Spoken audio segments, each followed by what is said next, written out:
And think about it, our urban planning is still the same as 400 years ago. That was the laws of the Indies introduced by King Philip of Spain to all colonies of Spain. This is not that in Spain, Spanish cities, they had the town plaza, but it was more inclusive.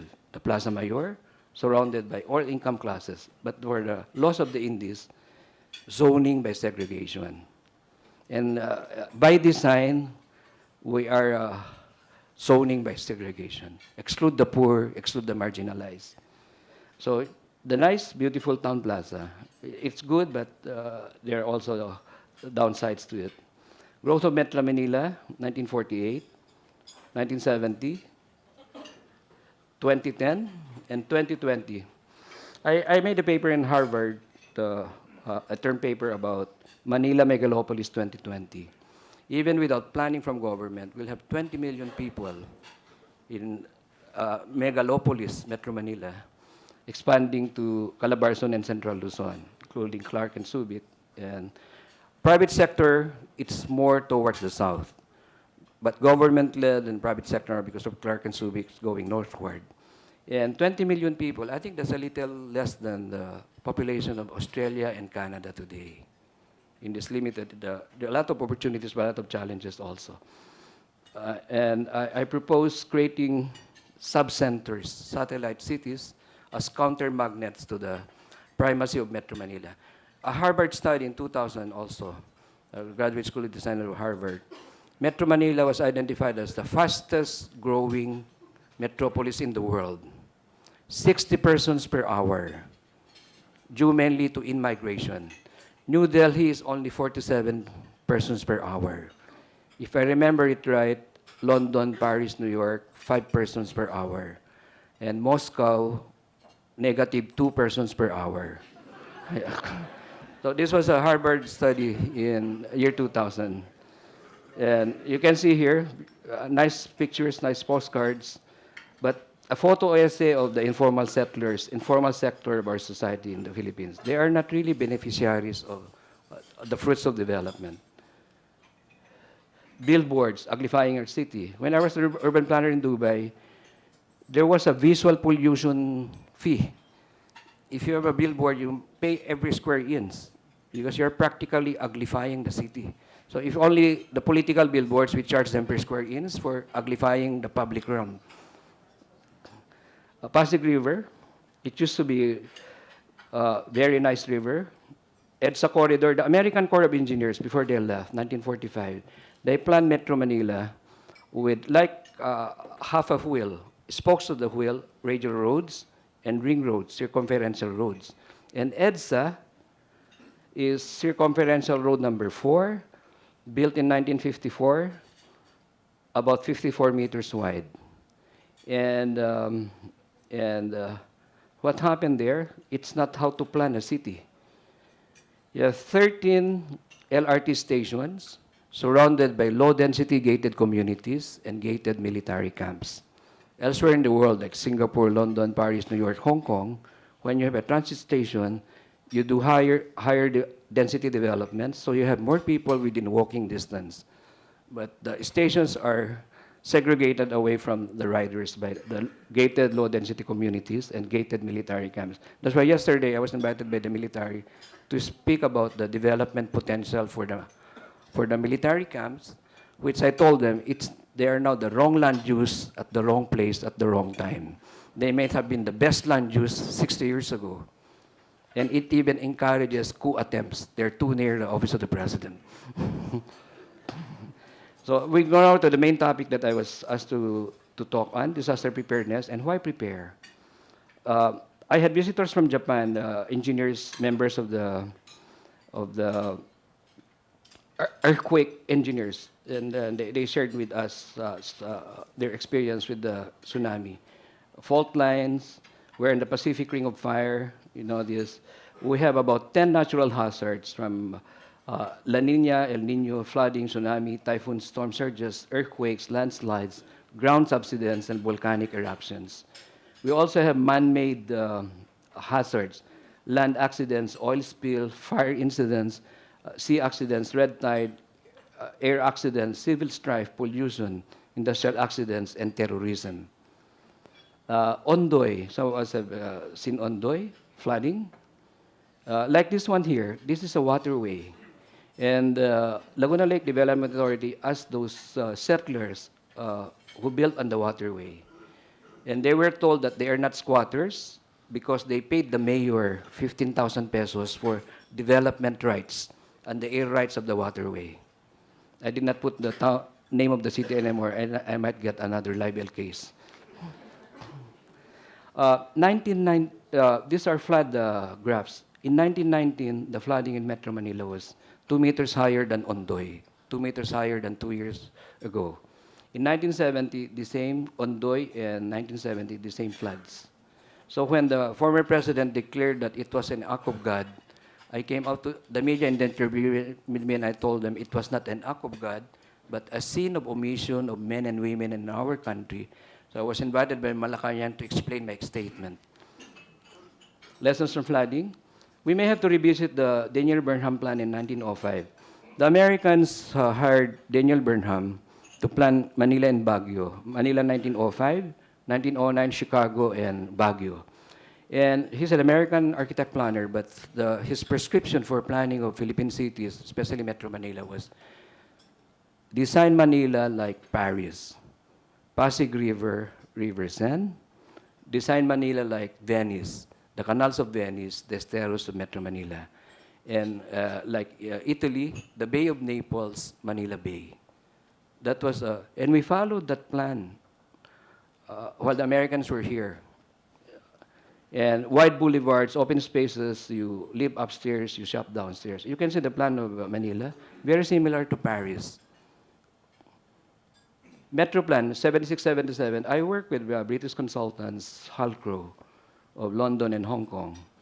And joint project with the government of the Philippines. And Metro Plan, Manila Metro Plan, we had put forward recommendations on this plan, which were never followed. One of them was the LRT, which partially followed, but they put heavy rail and a light rail. And we identified we planned 40 towns and cities up to Santa Rosa, Laguna, because even in 1976, we had employees of Makati living in Santa Rosa already. So that was a scientific way of defining the metropolis. But we were told that when Metro Manila was created, 40 towns and cities did not have a number 7. 7 was a magic number at that time. So they created only 17 towns and cities to create Metro Manila. And this map is very, very important. We told government that time that the shaded area will be liable to flooding. And this line here is the fault line. 70 kilometers long from Angat, Bulacan, cuts through the metropolis. This is EDSA, up to Laguna, Cavite, and Batangas. And unfortunately, both government and private sector did not follow this plan, except for some responsible developers. That's why when I was chief architect of Ayala, we're planning Ayala Heights, and Ayala Heights is here. I went to Philbox, and Philbox put a red line. The fault line is here. So we made it an open space, non-saleable, non-developable. Unfortunately, some developers, caveat emptor, buyer beware. So some houses were built on top of the fault line. Only in the Philippines can you do that. And you can build safely 5 meters away from a fault line, but never, never on top of a fault line. Like the San Andreas fault line in California, everybody knows about it. Japan, they have the most number of tall buildings in the world, but they never build on top of a fault line. And if you want to see your properties, you go to Philbox, the maps are there. This is, they have larger scale maps. And also this line, so this is the fault line. And during Ondoy, there were about more than 4,000 cubic meters per second of floodwaters from the mountains flowing down the metropolis. But the capacity of Pasig River is only 600 cubic meters per second. So the almost 3,600 cubic meters per second, they flooded 80,000 hectares of urban land. 80,000 hectares. Maybe just to visualize what's 80,000 hectares. Singapore is 71,000 hectares. So the flooded area is larger than Singapore. So I went to government again, just address that flooding. spend 200 billion something to address it, and the land value appreciation will be 3.2 trillion pesos. So it's a no-brainer. You can do it in the back of an envelope. So I went to government several times with the foreign funding agencies and so on. But we made 23 recommendations. I did not bill government for that. But I think the recommendations are still suffering from analysis paralysis. Next slide. Yeah. So you can see in here, what was not built was the Parañaque Spillway. There are about 21 rivers flowing into Laguna Lake. And Pasig River capacity is only 600 cubic meters, more than 4,000 cubic meters of water from the mountains. So they did the Mangaan floodway to, this was a twin project that was proposed. Mangaan floodway to protect Metro Manila. There were more floodwaters to Laguna Lake, but they did not do the spillway. So my description was, it's just like a toilet without a flush, or you have a bathtub with 22 faucets, there's no drain. That, so unfortunately, my comments was lost in translation in the Tagalog tabloids. I was quoted as saying, because I said, this is not a no-brainer analysis. I was quoted, lost in translation in the Tagalog tabloids, that Palafox said, government has no brains. I did not say that. I said, the analysis is no-brainer.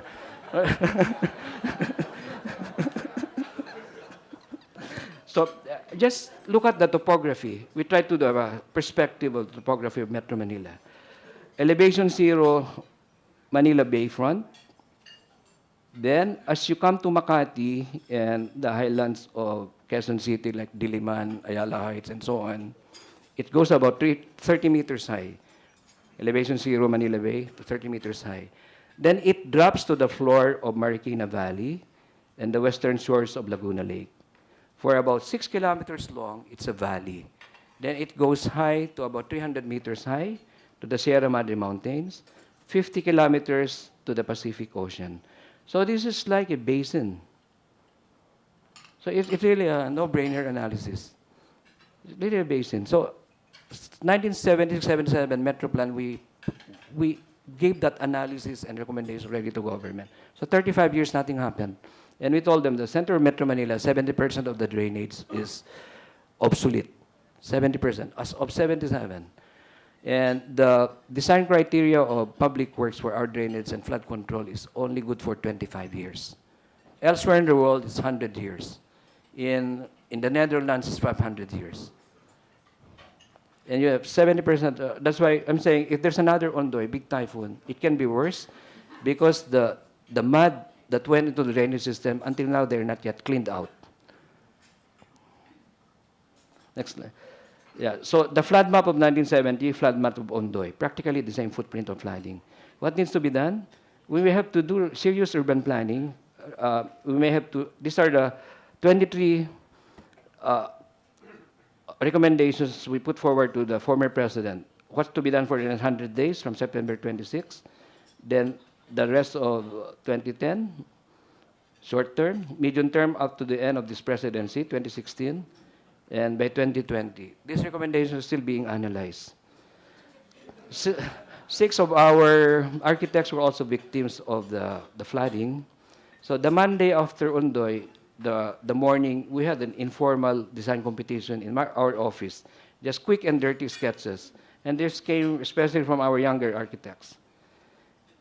Adaptation. If you live in a place that's liable to flooding, maybe just do your electrical system. Just let your ground floor be flooded, you go higher. And then maybe have water cisterns for rainwater harvesting and so on. As the flood goes up, you go higher and higher. And this one, more expensive, you backfill. Go higher than 100-year flooding. This one, like Noah's Ark, you float your house. Or maybe your gazebo to survive 1 month until the government rescues you. These are images from, some of them from Singapore. Maybe you plant vegetables every floor of your house, so you survive until you get the rescue. This one, the same. Every floor you have roof gardens and green walls with vegetables until the helicopter rescues you. This one, crazy idea, jack up your house, hydraulic jack. And this one, another, a floating pad to float your house. This one, just like the